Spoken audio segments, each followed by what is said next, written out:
تو آپ کو حج جو کرنا ہے وہ حج تمتع کرنا ہے. حج تمتع، حج کی 3 قسم ہے. ایک حج قران ہے.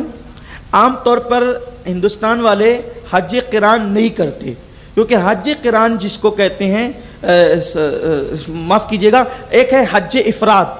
حج افراد ہندوستان والے عام طور پہ حج افراد نہیں کرتے، کیونکہ جو حج افراد ہوتا ہے اس میں جو احرام باندھتے ہیں وہ صرف حج کی نیت سے احرام باندھتے، صرف حج کی نیت سے، اور جب تک حج نہیں ہو جاتا احرام بندھا رہتا ہے. اس کو کہتے ہیں حج افراد.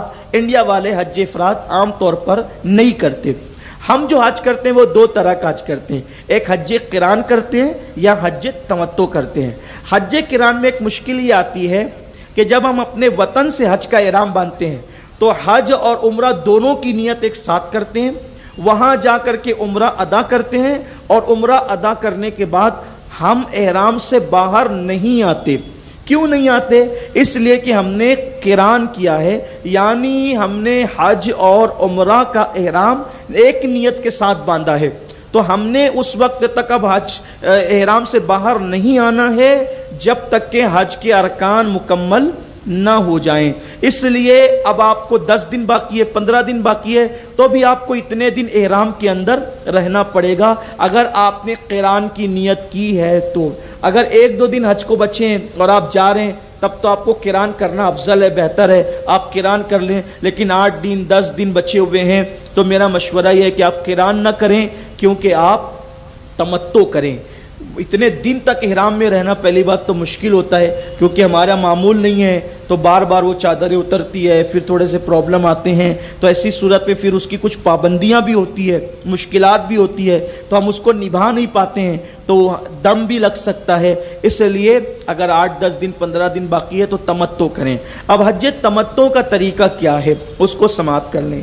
کچھ مشکل نہیں، آسان ہے کہ ہم اپنے وطن سے عمرہ کا احرام باندھ کر جاتے ہیں، وہاں عمرہ کر کے ہم حلق کرا کے احرام سے باہر آ جاتے ہیں، اور پھر اس کے بعد حج کے دنوں میں حج کا احرام باندھتے ہیں. یعنی ہمیں 2 احرام باندھنا پڑتا ہے، وطن سے عمرہ کا احرام اور وہاں جانے کے بعد حج کا احرام. اس کو حج تمتع کہتے ہیں. یہ آسان ہے، وہاں گئے عمرہ کیا، 2-3 گھنٹے میں فارغ ہو گئے، احرام اتار دیا، پھر اپنے معمول کے کپڑے پہن لیے. اب جب تک حج کی تاریخ نہیں آتی نفل عمرہ کرتے رہیں، نفل طواف کرتے رہیں، جو کرنا وہ کرتے رہیں، کوئی پرابلم کی بات نہیں.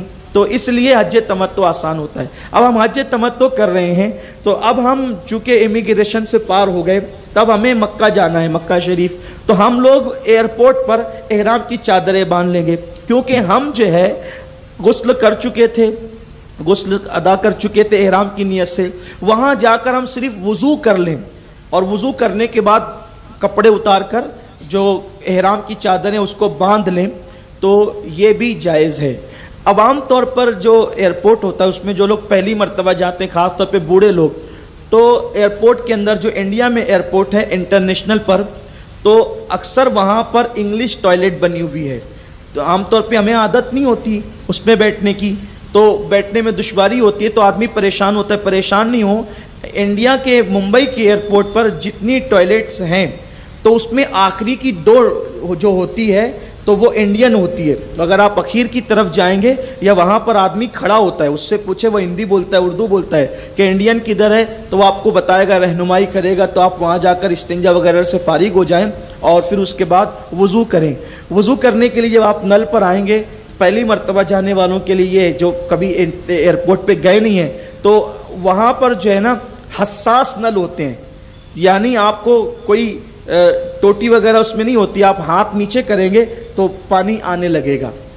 عام طور پہ ایسا ہی ہوتا ہے کہ اب لوگوں کو تجربہ نہیں ہوتا تو وہ اس کی ٹوٹی ڈھونڈنے لگتے ہیں، ادھر سے دبا رہے ہیں ادھر سے دبا رہے ہیں، پریشان ہوتے ہیں. لیکن وہاں آپ ہاتھ ایسے نیچے کریں گے تو آپ کے اس اشارے سے پانی آ جائے گا، آپ اس پہ وضو وغیرہ کر لیں. وضو کرنے کے بعد پھر آپ اپنے کپڑے اتار کر کے، وہاں عام طور پہ پیئر روم لکھا ہوتا ہے، پیئر روم، اور وہاں عبادت خانے بنے ہوتے ہیں اندر ایئرپورٹ پر.